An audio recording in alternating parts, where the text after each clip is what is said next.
Hello guys, this is Swati. मैंने series देखी free ridge, जो कि नेटफ्लिक्स पर अवेलेबल है और इसमें 8 एपिसोड्स है और हर एपिसोड की लेंथ लगभग 30 से 35 मिनट की है।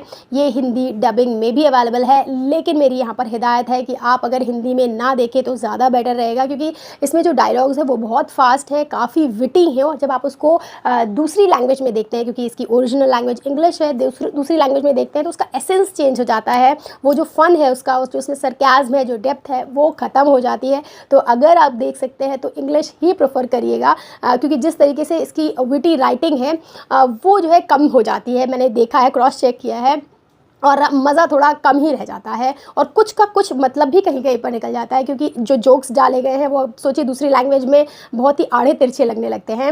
अब बात करते हैं स्टोरी की। तो यहाँ पर कर्ज के अराउंड इसकी कहानी घूमती रहती है और पुराने टाइम से हम लोग श्रापित वस्तुओं के बारे में सुनते रहते हैं।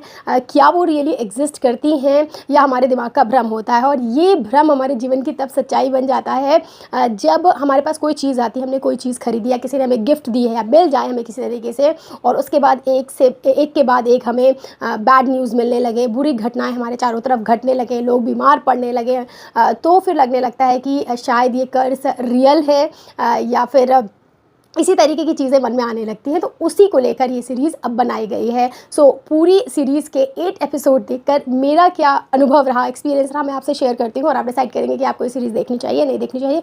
इससे पहले अगर आप नए हैं then please subscribe. So about this fridge, ये यंगस्टर्स के लिए बहुत ज़्यादा अच्छी सीरीज़ रहेगी, लेकिन अगर आप वेडनेसडे और स्ट्रेंजर थिंग्स पसंद करने वाले लोगों में से हैं, जो कि मैक्सिमम लोग पसंद करते हैं, तो आपको ये सीरीज़ भी पसंद आएगी। जो दूसरा पॉइंट है, अगर आपको जेंडर फ्लूइडिटी से कोई प्रॉब्लम है, कि आप बाइसेक्सुअल या गेज वगैरह को ज़्यादा देखना पसंद नहीं करते हैं, इस तरीके की क्वेयर स्टोरीज़ आपको ज़्यादा पसंद नहीं आती हैं, देन ये आपके लिए नहीं है। दैट टू, इसमें जो बताया गया है, जो प्रॉब्लम्स हैं वो बहुत सुपरफिशियल नहीं है, क्योंकि बच्चे टीनेजर हैं तो उस समय उनको क्या प्रॉब्लम हो रही होती है उसे बहुत अच्छे से दिखाया गया है। तो अगर बहुत ज़्यादा गुरेज नहीं है तो आप देख लीजिएगा, अच्छा लगेगा। देन वही हिंदी टू इंग्लिश वाली प्रॉब्लम है, आप इंग्लिश में देखिएगा तो ज़्यादा अच्छा रहेगा। ये तीनों चीज़ थी जो मुझे ज़रूरी थी बताना।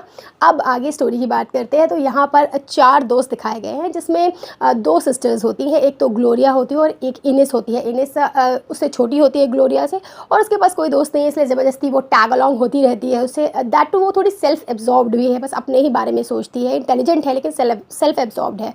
और जो ग्लोरिया है वो बड़ी है और मदर नहीं है, कुछ एक दशक पहले उसकी मदर कैंसर से मर गई है, नहीं है वो, और जिसकी वजह से ग्लोरिया में थोड़ी मदरली इंस्टिंक्ट आ गई, वो अपनी बहन को बहुत ध्यान से रखती है। बाकी 2 दोस्त हैं, कैमरन और डेमी।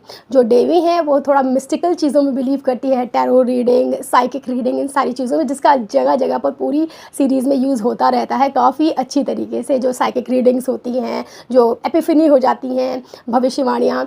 और जो कैमरन है ये अपनी सेक्सुअलिटी को एक्सप्लोर कर रहे हैं। ये यहाँ पर पहले गे दिखाए जाते हैं, फिर इनकी लाइफ में कुछ चेंजेस आते हैं। ये काफ़ी कंफ्यूज से दिखाए गए हैं। इन्होंने बहुत बेहतरीन एक्टिंग करी है, बेहतरीन एक्टिंग तो करी है ग्लोरिया ने। ट्रस्ट मी, मैंने इनको कर्ब योर एंथुसियाज्म में देखा था और उन्होंने तभी मेरा दिल जीत लिया था। अगेन यहाँ पर बहुत अच्छा एक्टिंग इन्होंने किया है, शायद ही कोई इस तरीके की कर पाए। बड़ी अच्छी फिजिकल कॉमेडी करती है और मुझे जिम कैरी की याद आती है यहाँ पर। सो ओवरऑल ये है कि मैंने इस सीरीज़ को एंजॉय किया। ऐसे नहीं था कि मेरे लिए टोटल टाइम वेस्ट है, मुझे एक अच्छा टीन ड्रामा लगा। और हाँ, मैं बता दूँ, ऑन माई ब्लॉग अगर किसी ने देखा है तो उसका स्पिन ऑफ है, मैंने नहीं देखा है। और लेकिन मुझे ऐसा नहीं लगा कि मुझे यहाँ पर कुछ समझने में प्रॉब्लम हो रही है या कुछ। इसके डायलॉग्स बहुत विटी लिखे गए हैं, जोक्स जो इसमें दिखाए जा रहे हैं मुझे उस पर अच्छे से हंसी आ रही थी। कहीं कहीं पर थोड़ा सा ऐसा लगता है कि ज़बरदस्ती कर रहे हैं, लेकिन ऐसा पूरी जो जितने भी जोक्स हैं ऐसे नहीं कि सारे ऐसे ही हैं, कहीं कहीं पर हाँ ओवर लगता है। इन चारों दोस्तों को एक बॉक्स मिल जाता है, बड़ा मिस्टीरियस होता है, उसमें ऐसी चीज़ें होती हैं जिसमें एक फ़ोटो होती है और वो आंटी लगता है कि रियली एग्जिस्ट करती है। तो बहुत टाइम तक तो ये लोग उसको घोस्ट ही समझते रहते हैं।